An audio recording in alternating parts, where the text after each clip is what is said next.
बिस्मिल्लाहिर्रहमानिर्रहीम। आज हमारा 21वां लेक्चर है and that is the sport and movement in animals. और एनिमल्स के अंदर देयर आर स्पेसिफिक स्ट्रक्चर्स या स्पेसिफिक हम कहेंगे सिस्टम जो कि बॉडी में स्पोर्ट और मूवमेंट दोनों का काम करते हैं। तो हम फ्रॉम सिंपल टू और कॉम्प्लेक्स जाएंगे।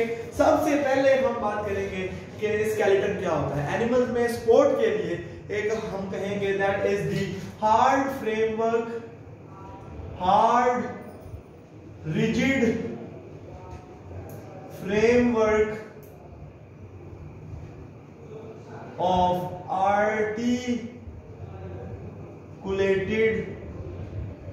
structures, जो क्या काम करता है, which provides support, protection, movement, muscle attachment, and the last thing is that is कुछ केसेस में blood cell production and mineral homeostasis यानी मिनरल्स को स्टोर करना। ये हम स्केलेटन के फंक्शन में पढ़ेंगे। लेकिन जब आप स्केलेटन की डेफिनेशन कर रहे हो तब भी आपको ये बातें लिखनी चाहिए कि it is the hard, it is the framework of hard articulated structures.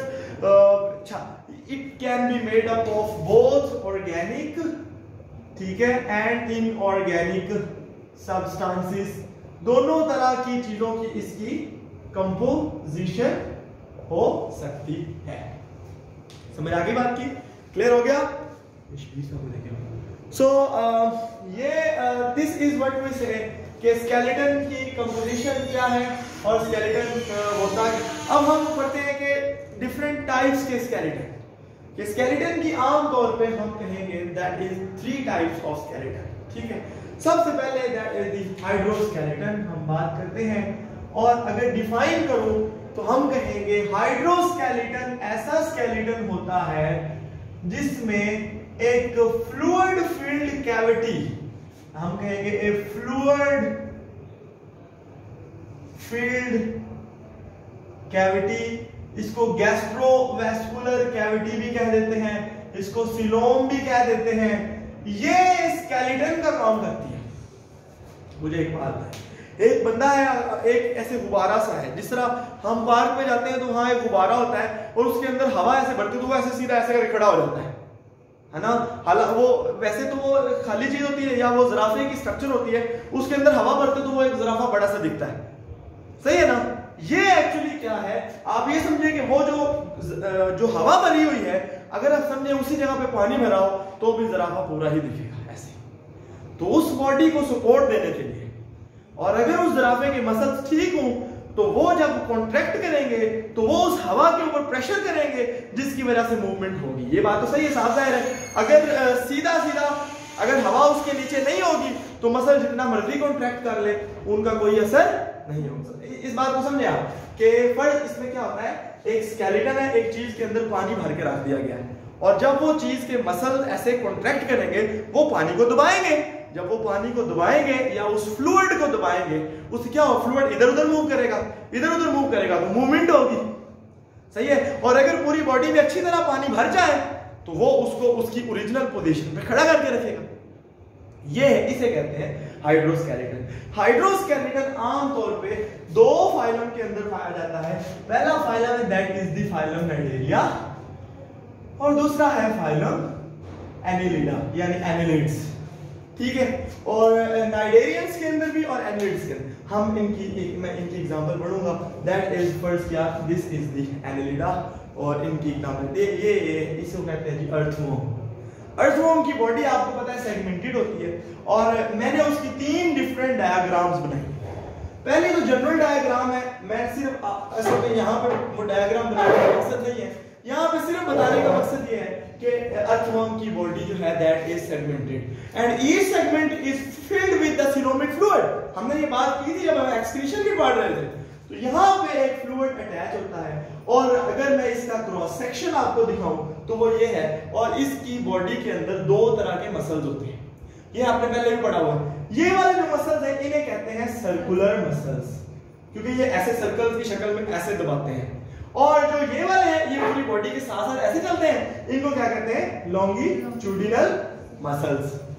तो आमतौर पे क्या होता है कि देखें पानी भरा हुआ है और यहां से सर्कुलर मसल्स कॉन्ट्रैक्ट हुए, और जब सर्कुलर मसल कॉन्ट्रैक्ट होता है तो पता क्या होता है, जो सेगमेंट है वो आगे को एक्सटेंड हो जाता है। देखें मैंने यहां से सर्कुलर मसल को कॉन्ट्रैक्ट करवाया है, लेकिन मैंने सेगमेंट की लेंथ ये इतनी है और ये इसकी इतनी हो गई, तो सेगमेंट क्या हुए आगे की तरफ एक्सटेंड हो गए। सिमिलरली यहां पे भी आप सर्कुलर मसल कॉन्ट्रैक्ट हो रहे हैं और सेगमेंट की लेंथ आगे चली जाएगी।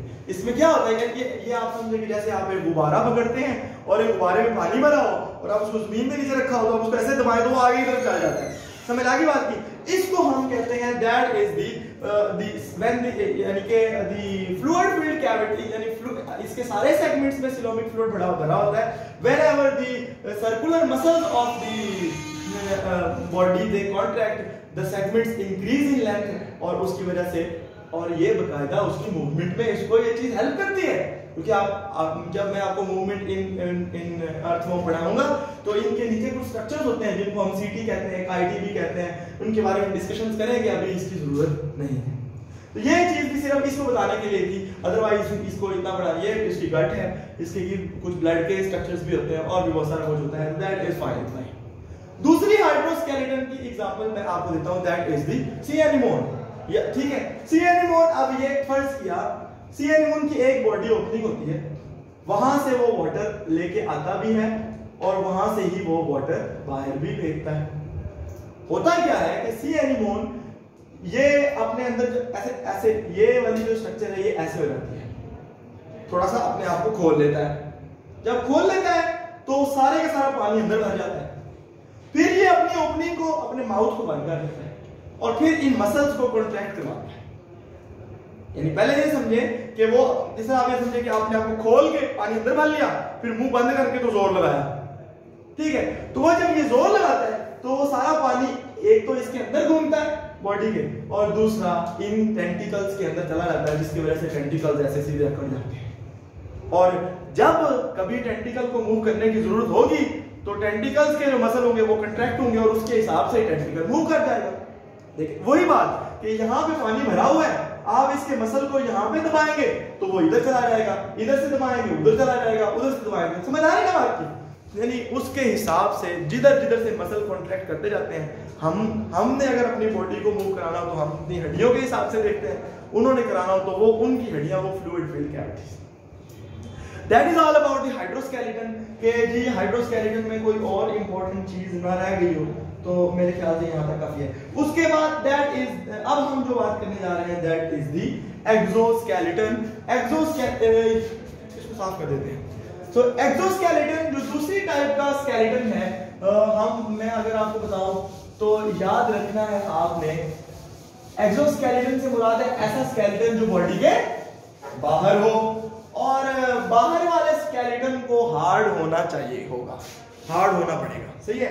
तो exoskeleton is the type of skeleton which is present outside the body and it is, ये हार्ड है, चाहे वो हड्डियों का तो नहीं होगा, ये होगा चाहे काइटिन का बना हो, चाहे वो बहुत सारे और पॉलीसेकेराइड्स और प्रोटीन्स और लेदरी मटेरियल्स होते हैं कुछ, ठीक है, उनके फिर उसके अंदर भी उसकी कैल्सिफिकेशन या कार्बोनेशन या सेक्युलरिटाइजेशन होती है, वो हम डिस्कस करते हैं। तो हम कहेंगे it is the hard outer, किताब में जिस तरह लिखा है, hard outer covering to which the skeletal muscles are attached। मेरे ख्याल से ये वीडियो लंबी हो जाएगी, एक्सोस्केलेटन में यहाँ पे अगली पे शुरू करते हैं, ठीक है।